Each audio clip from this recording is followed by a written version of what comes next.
The pain hit like a wave she didn't see coming.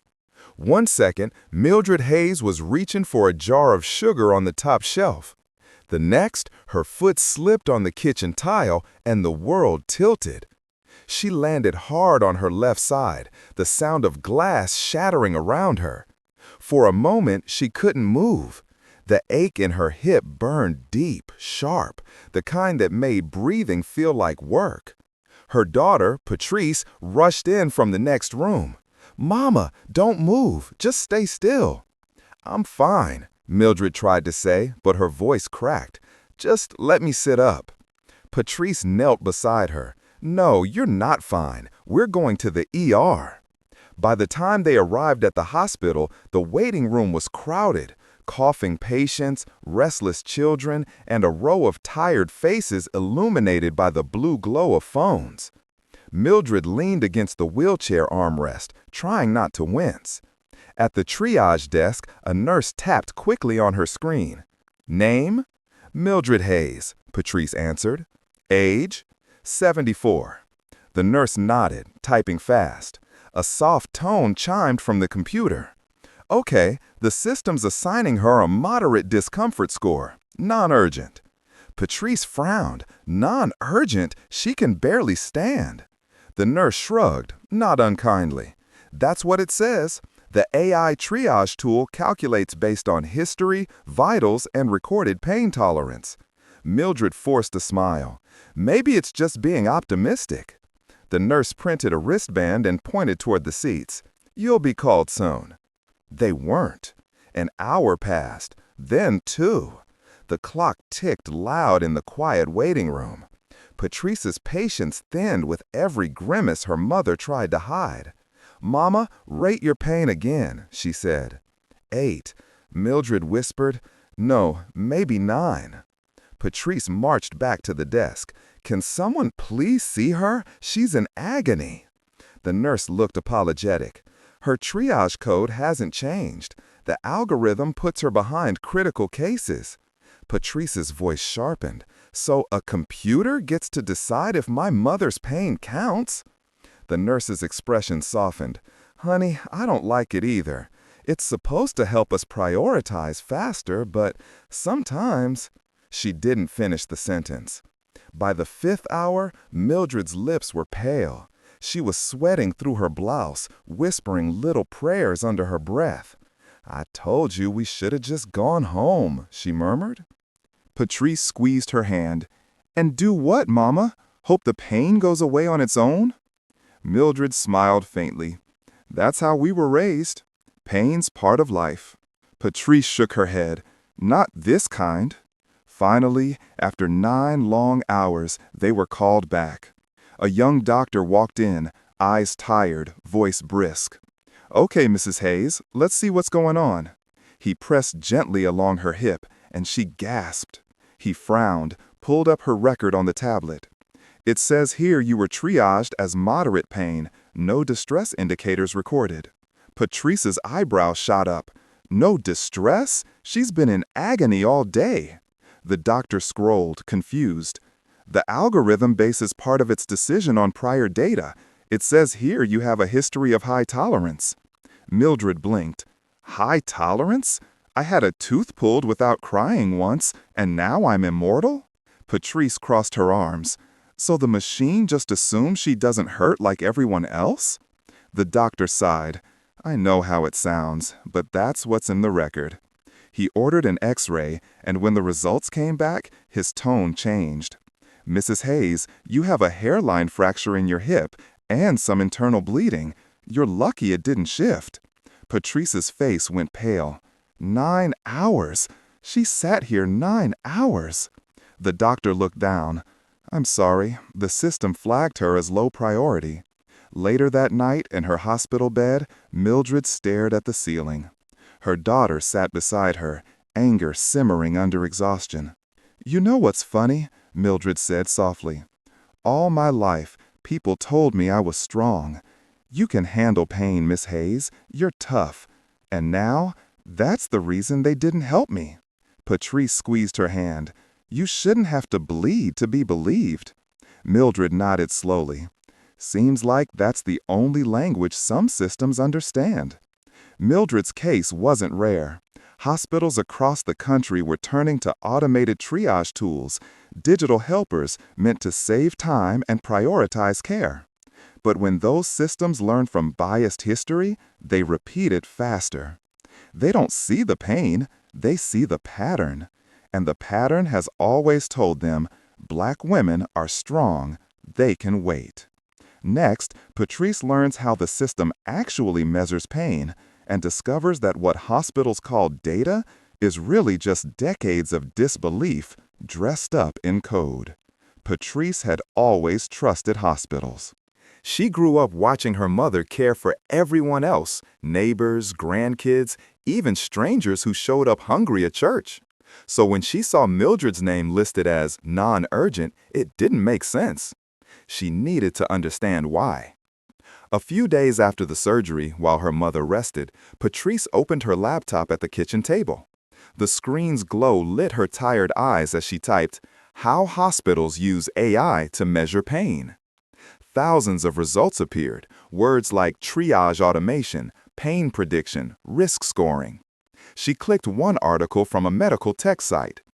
Modern ERs now use predictive models to assess patient distress based on historical data and symptom patterns. The system helps allocate care more efficiently. Patrice frowned. Efficient for who? She scrolled further until one line made her stop cold. Pain level accuracy depends on historical averages of similar patients. She whispered, so the computer doesn't ask how much she hurts, it guesses based on who it thinks she is. The next morning, she went back to the hospital, tablet in hand, determined to find someone who could explain. After 2 transfers, she found herself in the office of a man named Ethan, a data analyst for the hospital's digital systems. He looked barely 30. "I just want to understand," Patrice began. "How does your system decide my mother isn't in pain?" Ethan adjusted his glasses nervously. "Well, the AI doesn't make decisions, it assists. It looks at patterns in data, like how patients describe pain and how that compares to outcomes." "Outcomes?" Patrice repeated. "Meaning if past patients with similar profiles didn't need surgery or medication, the system assumes a lower severity." Patrice crossed her arms. "Profiles like what?" He hesitated.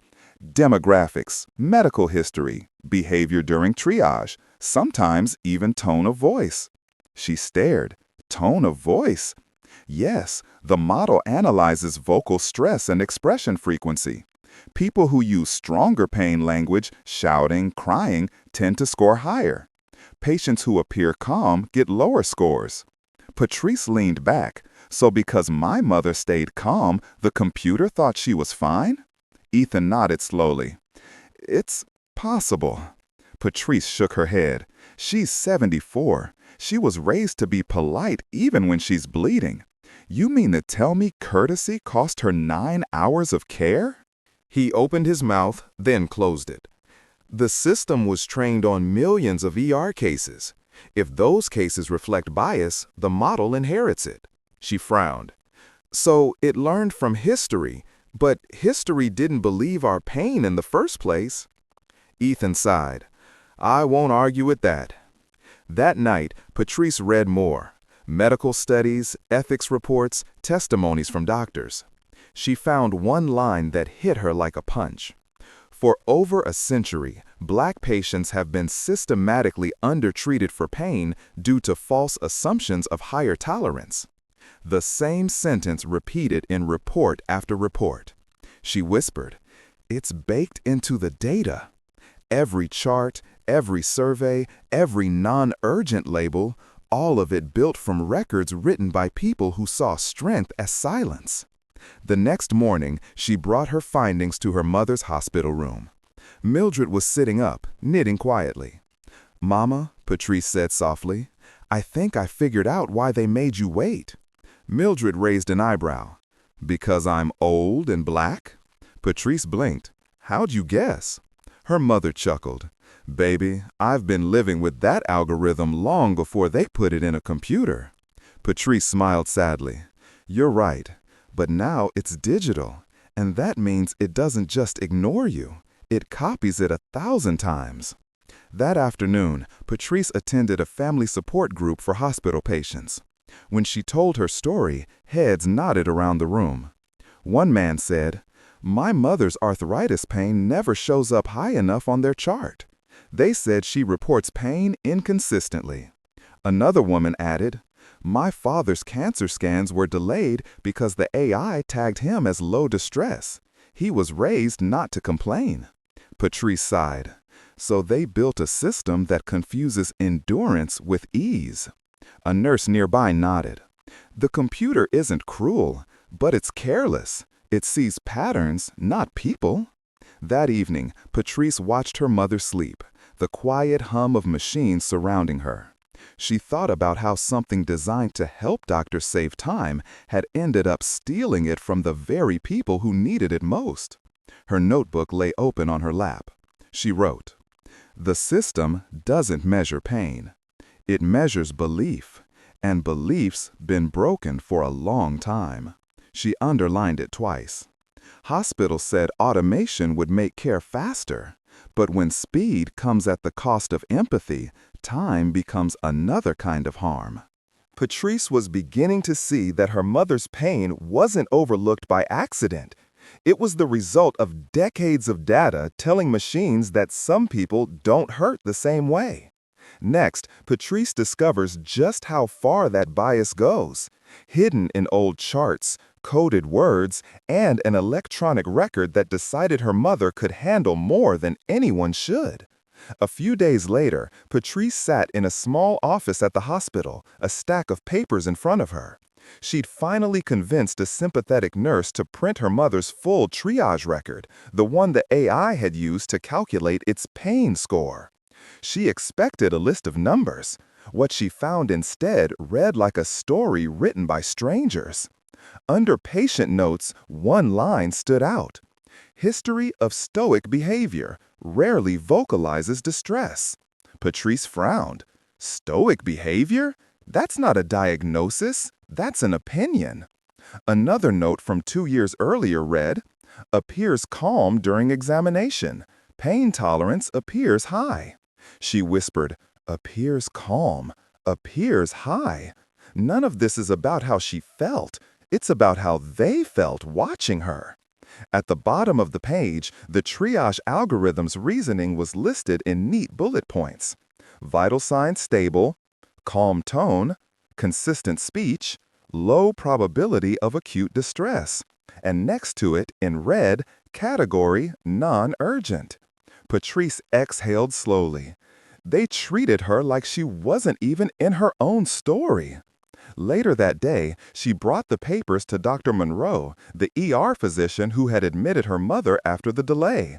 He looked over the notes, his expression tightening. "This language shouldn't still be in use," he said. "Those old descriptors, stoic, tolerant, resilient, they bias the model.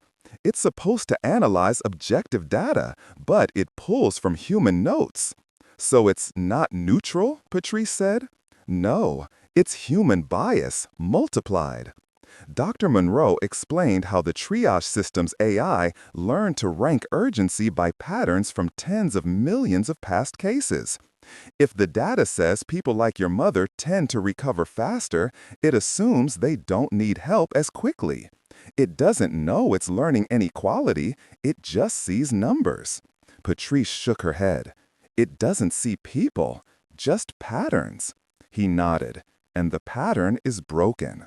That night, Patrice spread the papers across her kitchen table, highlighting phrases in yellow and red. Low distress presentation. Pain level inconsistent with vitals. Composed demeanor. She stared at them until her eyes blurred. Her mother's pain had been written down, just not believed. She opened her laptop and began searching for more examples. It didn't take long. A medical journal article from 2027 read, "Black patients are 40% less likely to receive pain medication in the ER than white patients reporting the same symptoms." Another study from Harvard Medical Review added, Bias in pain assessment has been integrated into electronic health records, influencing AI-based clinical tools. Patrice leaned back in her chair. So the machine didn't create the bias, it just made it official. The next morning, she showed her mother the printouts. Mildred, sitting up in bed, adjusted her glasses and squinted at the words. "Stoic behavior, huh?" she said. "That's just a fancy way of saying we don't believe her." Patrice laughed softly. "Pretty much." Mildred shook her head. "You know what's funny? When I was a girl, they told us to be strong, to keep it together, not to cry. They said that's how we earned respect. Now, that strength's what makes them ignore us." Patrice sat beside her. "They took your dignity and turned it into data." Mildred reached for her daughter's hand. "Baby, don't let them get away with that." Later that week, Patrice met with a hospital administrator, Mr. Keller, an older man who'd clearly rehearsed his empathy. "Miss Hayes, we're deeply sorry for your experience," he said, "but our systems are designed to eliminate bias, not reinforce it." Patrice slid the printout across the table. "Then explain this. History of stoic behavior. That's not bias-free, that's bias on autopilot." He looked at the page, avoiding her eyes. "That note came from a clinician, not the system itself." "And where did your system learn to read pain, Mr. Keller?" Patrice asked quietly. He didn't respond. She continued, "You've just automated disbelief. You've made it faster to ignore us." The silence stretched. Finally, he said softly, "We'll review the data." Patrice nodded. "You'll need to do more than review it. You'll need to unlearn it." That night, Patrice wrote in her notebook. The computer didn't see a patient in pain. It saw a calm woman from the wrong data set. It mistook survival for silence.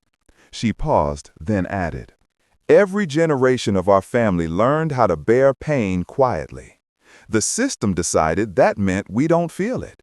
The triage model wasn't wrong by accident. It was wrong by inheritance, built from records written in a time when black pain was a rumor, not a reality. Technology didn't erase Mildred's pain. It repeated history, line by line, inside her chart." Next, Patrice confronts the hospital's leadership, where good intentions and broken policies collide, and neutral technology finally shows its human fingerprints. The meeting room smelled like coffee and paperwork, that faint scent of bureaucracy trying to sound like progress. Patrice sat across from three people: a hospital lawyer, a director of patient relations, and a public relations specialist who kept smiling as if empathy could be rehearsed. On the wall behind them hung a framed poster. "Innovation saves lives." She glanced at it, then at the people sitting under it. "Funny," she said quietly. "My mother's life almost became the exception." The lawyer straightened his tie. "Miss Hayes, we want to express our concern for what happened, but I assure you, the triage system isn't designed to discriminate." Patrice folded her hands. "You keep saying designed. Bias doesn't need to be designed, sir. It just needs to be ignored." The patient relations director, a middle-aged woman named Carol, cleared her throat. "Our AI tools are race-neutral. They don't even record ethnicity during triage." Patrice's eyes narrowed. "Then how do you measure if it's fair? You can't fix what you refuse to track." Carol hesitated. "That's a valid point." The lawyer jumped in quickly. "Look, the technology has limitations, like any system, but it's made care faster for thousands of people." Patrice's voice sharpened. "Faster for who? Because my mother waited 9 hours." The PR specialist, trying to smooth things over, smiled gently. "We want to use this as a learning opportunity. Would you consider joining a community advisory panel?" Patrice gave a small, tired laugh. "A panel? You think I want to sit in a circle and watch you pretend to listen? My mother deserves a correction, not a committee." The lawyer sighed. "We understand your frustration, but the algorithm was approved at the federal level. We follow guidelines." Patrice leaned forward. Guidelines that were written by the same institutions that ignored our pain for decades. Carol said softly, "What would you like us to do?" Patrice looked her straight in the eye. "Admit it. Put it in writing that your system underestimates pain in Black patients. Don't call it an accident. Call it what it is, a pattern." The lawyer frowned. That could open liability issues. Patrice didn't blink. Good. Maybe that'll make someone finally care. Later that afternoon, Patrice sat in the hospital cafeteria with her mother. Mildred stirred her tea, watching her daughter's face. "How'd it go?" "They want to form a working group," Patrice said bitterly, which is code for stall until the public stops asking questions. Mildred smiled faintly. "You're not surprised, are you?" "No, but I'm still mad." Mildred nodded. "Good. Anger keeps you sharp." That evening, a nurse quietly slipped Patrice a flash drive. "I can't say where it came from," the nurse whispered, "but you should see what's in it." When Patrice plugged it into her laptop, she found an internal memo marked confidential, do not circulate. The document summarized algorithmic discrepancies from a pilot study. Triage underestimates severity for patients coded with lower vocal distress indicators and high tolerance language, notably in older Black female cohorts. Recommendation: adjust coefficients, postpone due to pending PR concerns. Patrice stared at the screen. "PR concerns," she muttered. "So they delayed fixing bias because it was bad for publicity." She slammed the laptop shut, her pulse racing. The next morning, she met with a local journalist she'd met during the McKinney hearings. "This is bigger than just your mother," the reporter said after reading the memo. "This affects anyone whose pain doesn't fit the algorithm's idea of suffering." Patrice nodded. "Exactly. My mother's not a glitch. She's the proof." Within days, the story went public. The headline on the evening news read, "Hospital algorithm underestimated pain in Black seniors. Internal memo confirms delay in fix." Cameras and reporters flooded the hospital's front lawn. The CEO appeared at a press conference, carefully worded apology in hand. "We are deeply committed to equitable care," he said. "While unintended, these results reveal opportunities for improvement." Patrice watched from home, shaking her head. Unintended? They wrote about it in a memo. Mildred, sitting beside her, sipped her tea calmly. "Baby, the road to every injustice is paved with things people didn't mean." The next day, the hospital board suspended use of the triage algorithm pending review. The company that built it, Medimetric Systems, released its own statement. "Our product was developed using objective data. If disparities exist, they reflect historical records, not the algorithm itself." Patrice read it out loud. Translation: "We didn't build the bias, we just automated it." That night, she wrote in her notebook, "They say it wasn't intentional. But how many times does unintentional have to happen before it becomes design?" Policy had promised neutrality. But neutrality without accountability is just permission. Permission for old prejudice to wear a digital badge. The hospital had followed the rules. The problem was the rules were written for the wrong world. Next, Patrice follows the digital paper trail deeper, uncovering proof that hospitals across the country had known for years that their pain prediction models were flawed and kept using them anyway. The whistleblower email came late at night. Subject line: "It's worse than you think." Inside was a link to a shared drive labeled Pain Data Archives. The sender's note was brief. "They've known for years. Search for coefficient adjustments, pain model 4.2. Patrice clicked the link and waited as rows of spreadsheets loaded. Each file name carried the same cold precision: severity index review, patient cohort data, bias mitigation deferred. When she opened one, her stomach tightened. There it was, line after line of numbers and comments written by analysts, not doctors. Adjustment reduces overprescription rate among minority cohorts by 18%. Tolerance modifier remains statistically significant in black female segment. Maintain lower pain prediction threshold for demographic consistency. She whispered, they literally coded disbelief into math. The next morning, Patrice brought the files to Dr. Monroe. He stared at them in silence, his expression darkening. This is the model hospitals across the region use, he said, and it's the same one adopted by the Federal Pain Management Initiative. Patrice leaned forward. So they exported bias nationwide. Dr. Monroe nodded grimly. Every patient record that said pain minimal, even when it wasn't, became part of the learning system. The more those records stacked up, the more confident the model became. He looked at her. It's self-reinforcing. The system learns to trust the underestimation. Patrice shook her head. They built a loop of disbelief. That evening, she sent the files to the journalist who'd covered her mother's story. Within 2 days, the story broke nationwide. Headline: Pain Prediction AI used in 600-plus hospitals underestimated black suffering. The article quoted directly from the internal documents. Historical underreporting of pain among African American populations likely contributes to lower baseline predictions. Model calibration will address this in future versions.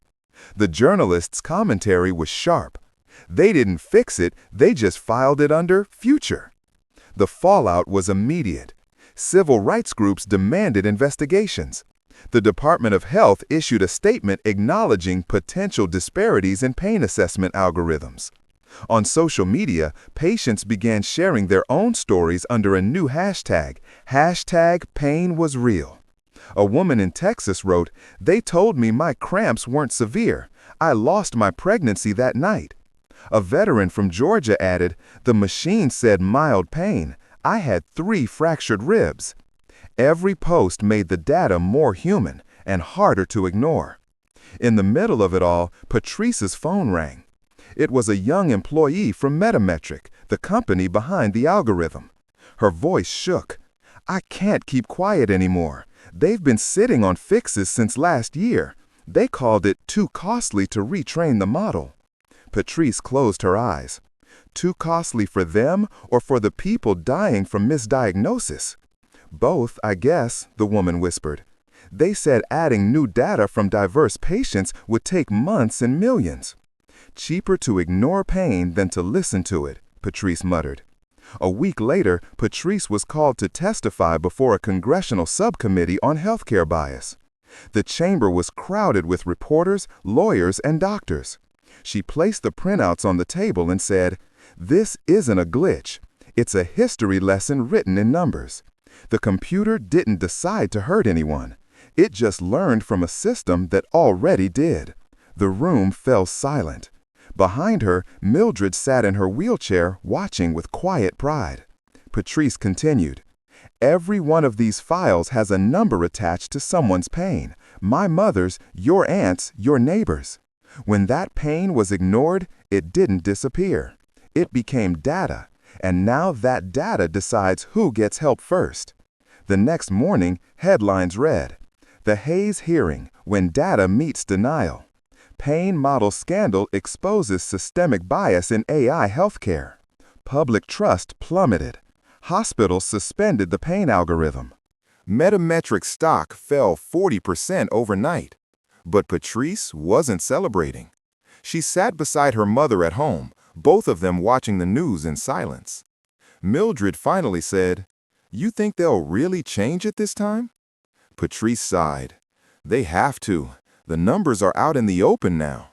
Mildred smiled faintly. "Then maybe my pain finally did some good." Patrice squeezed her hand. "Your pain made history, Mama." The paper trail revealed what no apology could erase. Pain wasn't missing from the system. It was filtered out. For decades, records treated strength as silence, and silence as proof. When the data learned that lesson, the machine became fluent in disbelief. But this time, the data fought back, with names, faces, and stories that refused to stay buried. Next, Patrice joins a growing coalition of doctors, engineers, and lawmakers pushing for the Equal Pain Act, a new standard to make sure no one's suffering is ever coded as a rounding error again. The week after the congressional hearing, Patrice's inbox overflowed. Emails poured in from across the country, hundreds, then thousands, all with the same quiet grief hidden between polite sentences. My mother died waiting for pain meds. The system said I was exaggerating. They told me the computer knows pain better than I do. Patrice read them one by one, her throat tightening. She realized her mother's story wasn't an exception. It was a pattern finally finding its voice. Community meetings sprang up everywhere. Church basements filled with seniors clutching medical bills and printed patient summaries. Younger people came too, helping their parents decode phrases like pain score adjusted for demographic norms and AI-assisted triage. At one meeting in Atlanta, an elderly man stood up holding his cane. "They called me non-urgent after surgery," he said, "but the nurse had to lift me into bed that night. If that ain't urgent, what is?" The room murmured in agreement. Patrice walked to the front and said gently, "You're not crazy. The data was." Soon, major media outlets picked up the story. A 60-minute style documentary aired with a new headline, "Can a computer feel your pain?" It featured interviews with doctors who had tried to speak up and been silenced. One surgeon said, "We trusted the algorithm too much. It became easier to question the patient than the computer." Another added, "When the data says Black patients report less pain, the system learns to lower their urgency. It's prejudice turned into policy." At home, Mildred watched from her recliner, shaking her head. "They built a machine to listen to pain," she said, "but they forgot to teach it compassion." Patrice smiled faintly. "Maybe compassion doesn't come in code." Mildred looked at her daughter. "Then that's why you're here, to remind them what it sounds like." As the weeks went on, the movement grew. Protests outside medical conferences, op-eds in national papers, and the hashtag #PainIsNotPerception trending for the third week in a row. One viral post read, "Pain doesn't need proof, it needs care." Hospitals began facing public pressure to disclose their algorithm accuracy rates. Some did, others stayed silent. But silence now sounded guilty. Patrice was invited to speak at a health equity summit in Washington. The room was filled with doctors, researchers, and tech executives in crisp suits. She stood at the podium, microphone steady, voice calm but firm. "I'm not here as an activist," she began. "I'm here as a daughter." She held up a photo of Mildred taken in the hospital. Tired eyes, kind smile. "This is my mother. She waited 9 hours for care because a machine thought she didn't hurt enough.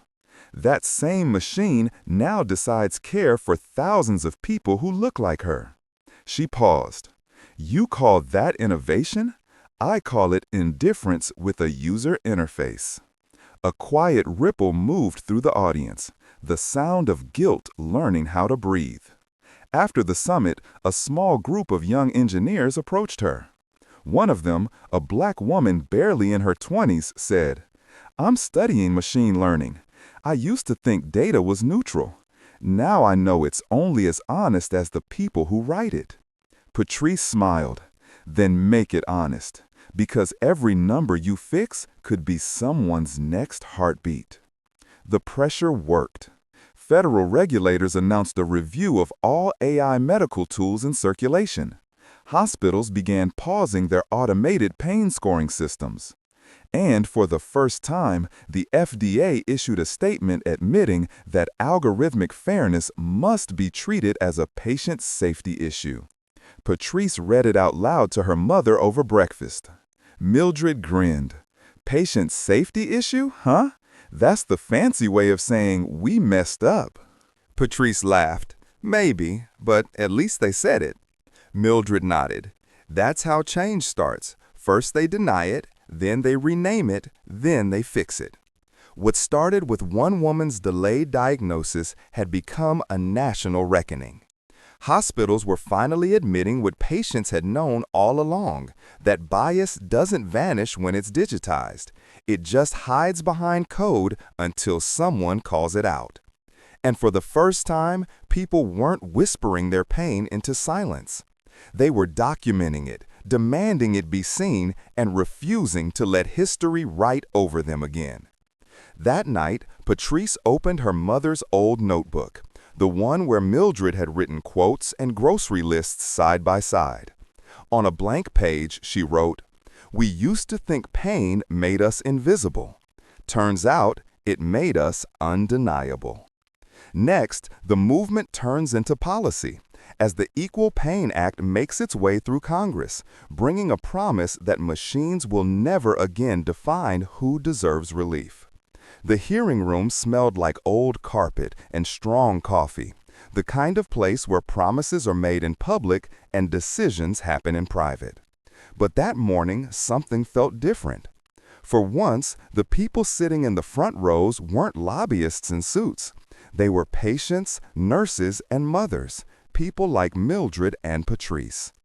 The sign above the stage read, "Public Hearing on the Equal Pain Act." Patrice sat beside her mother, both clutching the folder of documents that had started everything. She whispered, "You ready, Mama?" Mildred smiled.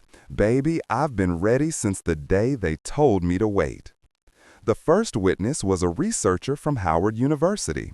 He held up a stack of studies showing racial gaps in pain treatment stretching back decades. "Our data is clear," he said. "Bias didn't disappear. It evolved. We trained computers to inherit it." Next came a young doctor who'd once trusted those same tools. "I followed the AI score instead of my gut," she admitted. "A patient left the ER that night in pain. I've never forgiven myself."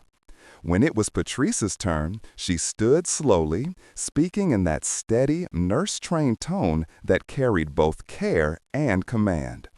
"My mother's pain was ignored because a machine read her history, not her humanity," she said. "The Equal Pain Act isn't about technology. It's about accountability." She lifted a single sheet of paper. "Every patient has the right to have their pain heard by a person, not predicted by a pattern." The room erupted in applause. The proposed law had 4 key pillars: short, clear, and long overdue. 1. Algorithmic bias audits. Every AI medical tool must be tested for racial, gender, and age bias before use. 2. Patient override rights. If a patient disputes an AI-generated pain score, a human reassessment is mandatory. 3. Transparent data reporting. Hospitals must publicly release pain treatment outcomes by demographic groups each year. 4. Ban on legacy language. Words like stoic, non-expressive, or tolerant can no longer appear in predictive medical models. They called the last one the Hayes Clause. Outside the hearing, the media swarmed. Reporters asked Mildred how it felt to have a law named after her. She smiled softly. "It's not my name that matters. It's the names of everyone who couldn't speak through their pain." Her quote led every headline that night. The Hayes Clause, when listening becomes law. Equal Pain Act gains momentum after emotional testimonies. Within weeks, the bill passed committee with bipartisan support. For once, nobody wanted to be on the wrong side of compassion.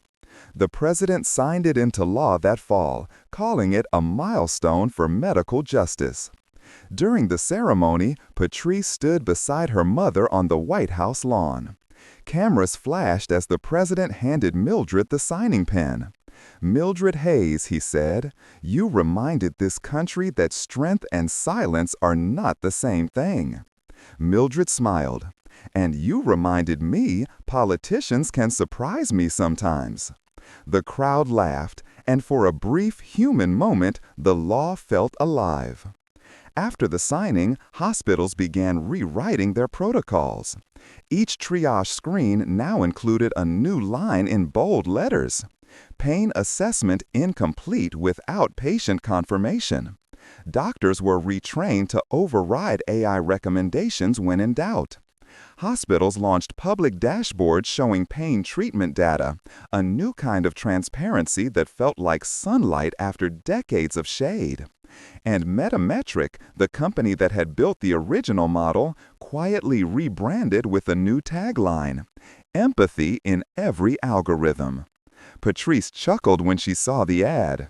"They're learning," she said. Mildred replied, "or at least pretending better." Months later, Patrice returned to the same hospital where everything had begun. The triage desk looked different now, brighter, less mechanical. Behind the counter, a sign read, "AI-assisted care, human verified." The nurse greeted them warmly. "Mrs. Hayes, your file's been updated. You've got the new Hayes tag." Mildred blinked. "What's that?" "It means the system will always double-check your pain score manually, because of you." Mildred smiled. "Well, it's nice to finally be believed by a computer."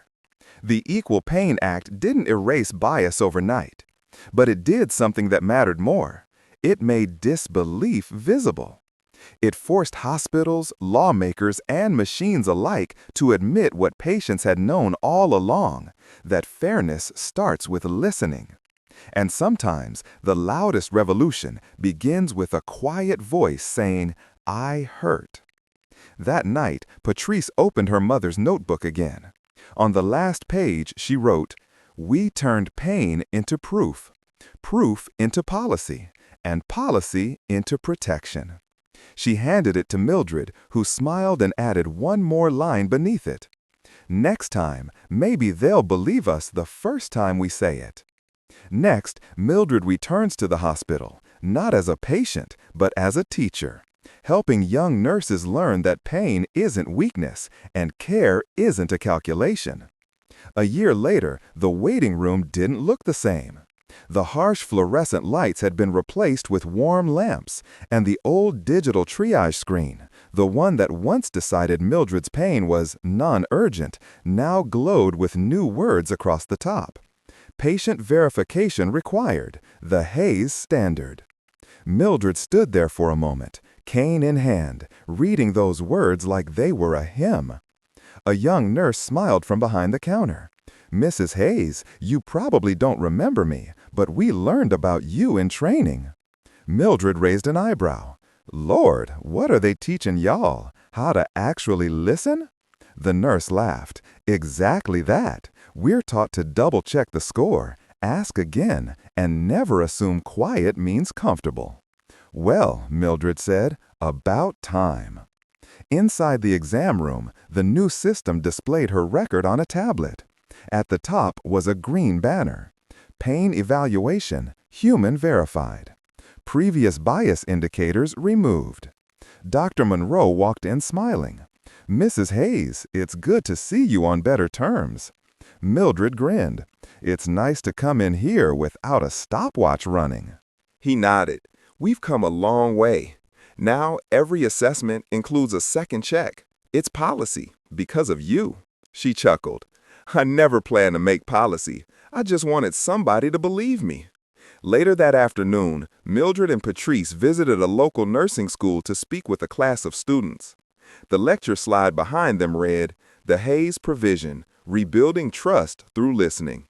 Patrice started, "You'll be the next generation of caregivers. You'll have tools we never dreamed of, scanners, sensors, AI. But none of it means a thing if you forget what your patient tells you." Mildred leaned toward the microphone. "Pain isn't math, baby. It's memory, and everybody's got a different kind." The room fell silent, then erupted into applause. Afterward, one student approached them, her eyes wet. "My grandmother used to say doctors never believed her pain. Thank you for changing that." Mildred smiled gently. "I didn't change it alone. It takes all of us saying enough until even the machines have to listen." Back home, Patrice found her mother sitting by the window knitting another bright scarf. Outside, the neighborhood kids were playing basketball in the street, their laughter echoing through the evening air. Patrice said softly, "Mama, they published the first-year results of the Equal Pain Act. Guess what?" Mildred glanced up. "Good news, I hope." Patrice nodded. Treatment delays for Black seniors dropped by 40%. 40! Mildred's eyes softened. "That's not just numbers, baby. That's hours of relief for people who finally got seen in time." Patrice smiled. "You did that." Mildred chuckled. "We did that. You know, I spent most of my life being told to hush and endure. Now the law says I don't have to." A few weeks later, they attended a community event called The Right to Be Heard. The hall was packed with patients, doctors, and families, people whose stories had shaped new policies. On stage hung a banner, "From Pain to Policy, the Hayes Legacy."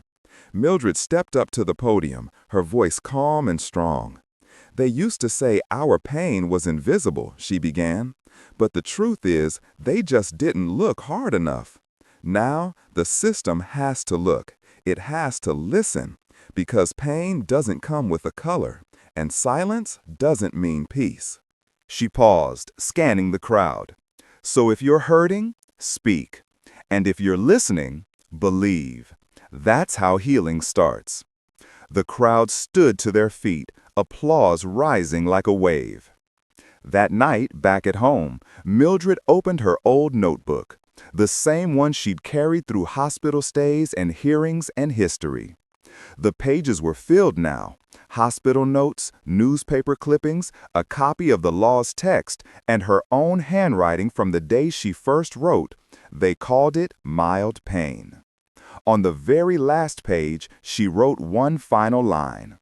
"I was seen, I was heard, and maybe now somebody else will be healed." She closed the notebook, smiled, and whispered, "That's enough." Mildred Hayes didn't just change a hospital. She changed how medicine defines belief. Her fight became proof that empathy isn't old-fashioned, it's essential. And that fairness, once written into law, must be practiced in every waiting room, every bedside, every decision. Because pain is human, and humanity is not optional. The Hayes Provision 2032, because pain deserves to be believed. If this story moved you, share it. Someone you love might still be waiting to be heard. Subscribe to Older Black Person Stories, When Data Meets Dignity, for more true stories about justice, care, and the courage it takes to make the system listen.